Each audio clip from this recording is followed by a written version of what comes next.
It requires these six ingredients, and this is something that was originally formulated by Jaimini Rishi.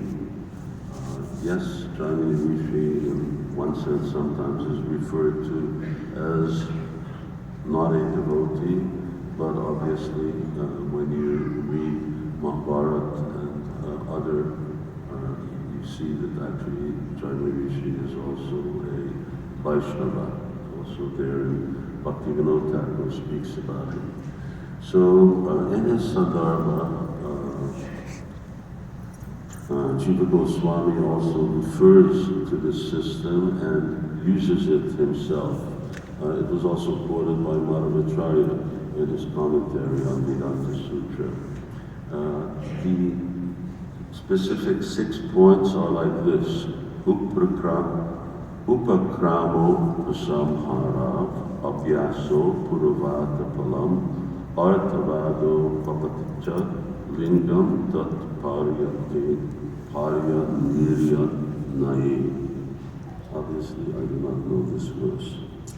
The translation is as follows: in understanding the meaning of a particular passage, the means are upakarma, upasamhara, abhyas, apurvata, phalam, artavad, and upapati. Yes, that's 7. That is actually just 6. So the 6 factors are the following: the introductory and the concluding statements of the text. So that's where the 2 just count as 1. What is repeated most often? What is very, very unique that arises within a text? What is it that is glorified most often in the text? And what is something that presents some extraordinary result or is sympathetic with and gives the same result as the text which is being spoken about, and that which conclusion which one comes to through logic. I'm just keeping an eye on the time. So, what does the text start with and what does it finish with? What is repeated most often? What stands out as being extremely unique? What is something that over and over and over again is repeated? What is the result of that specific practice that is synonymous with the result of the text, and what is that comes to logical conclusion? So when all of these 6 things converge and they point to one thing, then you know, yes, this is the theme of the text. If you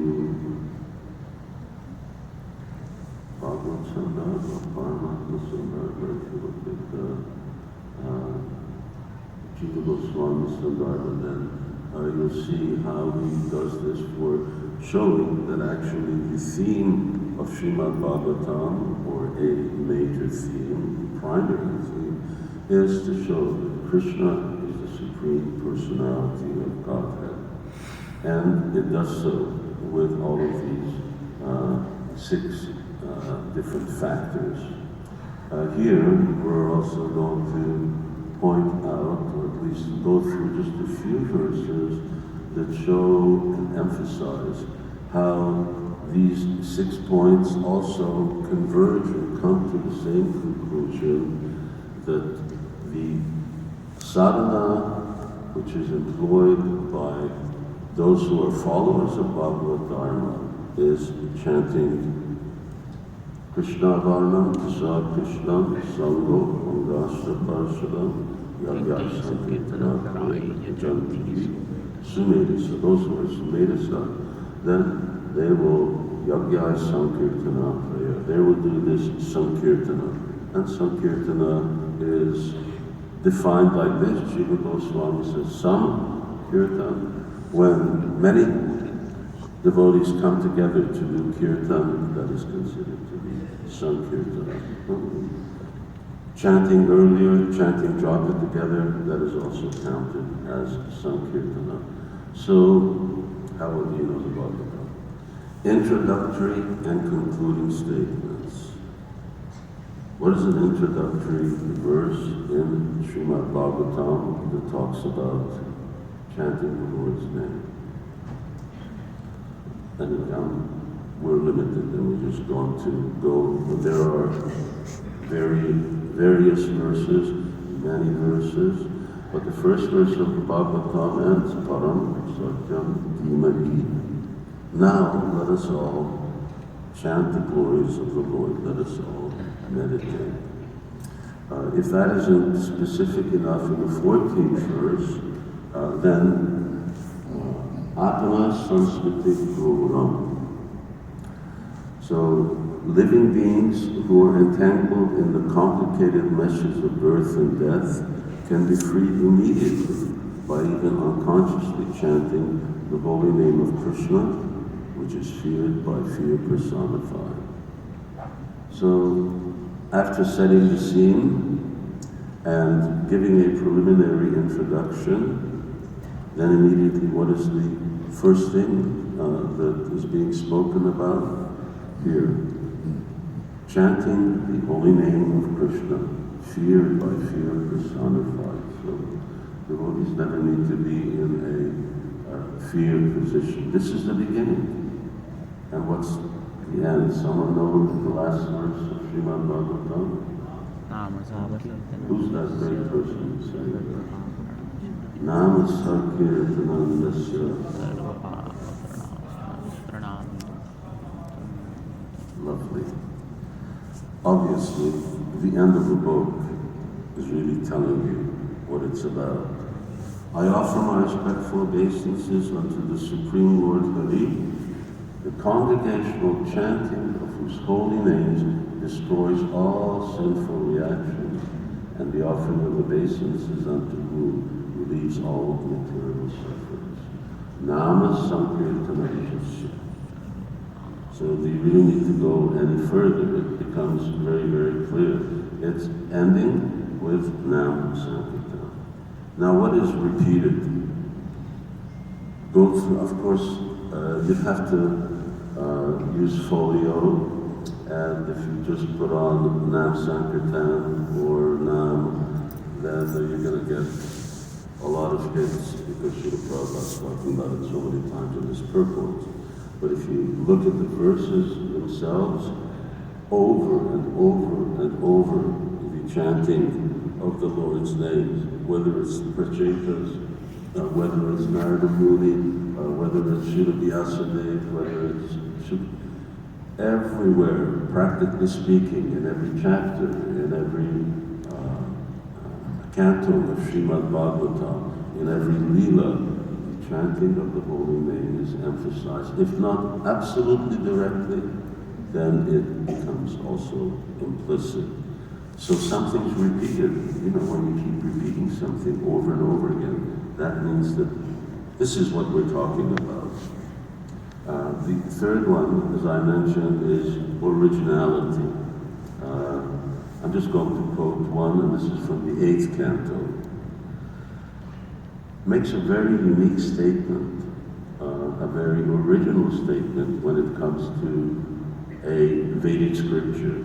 It says, in the various kinds of Vedic sacrifice and worship mentioned in the Vedas, there may be discrepancies in pronouncing the mantras and observing the regulative principles, paraphernalia, but when your Lordship's holy name is chanted, everything becomes faultless. In other words, just by chanting Hare Krishna, there are so many rituals. If you make a mistake, if you may make even a little mistake, you get the wrong result. But here's something very unique, that everything gets corrected by chanting Hare Krishna. We perform Vedic sacrifices. Now, yes, Vaishnavas are qualified to perform Vedic sacrifices, but how accurately, how perfectly we do it, why? Because whenever we perform Vedic sacrifice, there must be chanting Hare Krishna. It is only the chanting of Krishna's holy names that will make adjustment. Another verse, which you all know, Akama, Sarvakama, Mokshakama, Udarati. O King, the constant chanting of the holy name of the Lord after the way of great authorities is doubtless and fearless way of success for all, including those who are free from material desires, who are desirous of all material enjoyment, who are self-satisfied by dint of transcendental knowledge. Again, this is something very original. Generally, the Vedas give a certain prescription for a certain attachment, a certain type of spiritual practice that someone is attached to. But here, something different. Akamas, it doesn't matter. You're full of material desires, you have no material desires. You want to go to the heavenly planets, whatever you want, just chant. And that one thing will give all results. And that's not the Vedic way, but that is the way of Bhagavad Gita. That is the way of chanting Hare Krishna. Result. What type of result do you get? Anyway, but that's not Bhagavatam, that's Narottam Das Thakur. Results. What is the ultimate result of chanting Hare Krishna? Of course, it depends on how you chant Hare Krishna. And there may be Namaparad, and there may be Namabas, and there may be Shudvanam, and there may be Premanam. But to get from one to the other, and my emphasis here is you need to read, and not read, but you need to study this Srimad Bhagvatam. It is said that Jiva Goswami, of course we're not going to compete with Jiva Goswami, but that he had Bhagavatam in the palm of his hand, just like you hold a nut in the palm of your hand. He used to walk around with the books, so sometimes people called him just a scholar, about 4 minutes. So what's the result? Kale dosha nidhe raja, this is at the end of the 12th canto. Kali, oh my dear king, although Kali Yuga is an ocean of faults, there's still one good quality about this age. Simply by chanting the Hare Krishna Mahamantra, one can become free from material bondage and promoted to the transcendental kingdom. Everybody knows it's our motto, back home, back to Godhead. And what is it that's glorified and repeatedly glorified over and above anything else? Krishna Varnam Tasa Krishna Sanga Pangashta Parshadam. So, this Sankirtan Yaga, over and over and over. There are many other topics in the Bhagavatam, but this chanting is being glorified, it's being repeated over and over again, and ultimately you come to a logical conclusion. Thus I loudly, this is Narada Muni again, but this is back in the first canto. Thus I loudly chanted the holy name of Krishna in Kirtan, not caring for any social formalities. Such chanting and remembering the holy name benefits everyone. In this way I traveled across the earth, fully satisfied, humble, and non-envious. And what's so logical about that? Well, Narada Muni keeps repeating the same thing over. If it worked for him, then it's going to work for us. It's the logical sequence of all of the other personalities involved in the Bhagavatam who did dedicate their lives to ultimately chanting and performing Nam Sankirtan. They attained that perfection. Therefore, logic holds true that if it works for them, it's going to work for us. And there are very fallen examples in Bhagavatam. Of course, Ajamil is the most, that here was somebody who actually unconsciously chanted the name of the Lord. That didn't qualify him to go back to Godhead. He didn't go back to Godhead by that. It qualified him to then go off to Hardwar, where he continued to chant. And that way, the Vishnudutas came and took him back to Godhead.